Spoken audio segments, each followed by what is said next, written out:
Magandang araw po sa lahat po ng ating mga customer, lalo na po kay Sir Rodolfo Castillo. Bossing, videoan po natin yung order po ninyo na grass cutter tsaka po chainsaw. Ito po yung ating grass cutter na TD40 Uyoma.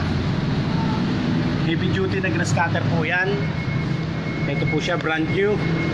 5.8 lang po yan. Dalawa na blade, metal tsaka nylon blade.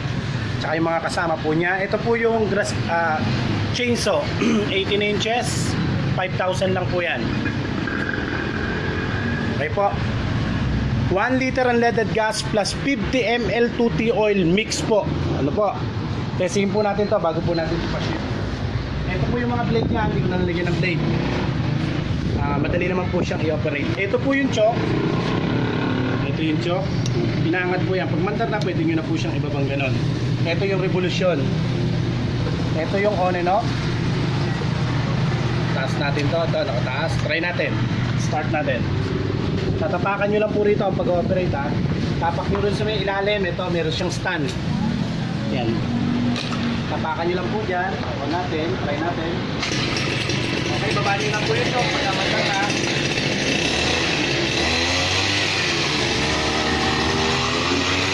Okay po. Okay na po natin. Dito tayo sa chainsaw. Ang chainsaw, ganun din po. Ito yung choke nya. Ito, taas nyo po yung choke. Ito yung on and off. Pag umandar na ng konti, na iba na yung tunog niya, parang aandar na, baba nyo na po yung choke. Aandar na po yan. So, try natin. Baba nyo na po yung choke.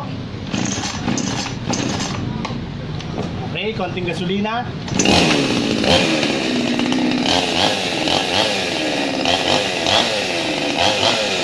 Papatayin ko po ha. Pag umandar ng ganyan, kahit hindi nyo na po check, kahit hindi nyo na i-choke. Okay. Pay nyo lang po ako sa lahat ng mga interesado. 5,000 lang po yan. Pinakamura nating grass cutter. Ito po, 4.8 CG411. Meron po tayong 4-stroke 7.5 heavy duty na grass cutter po yan. Okay po, PM nyo lang po ako sa lahat ng mga interesado.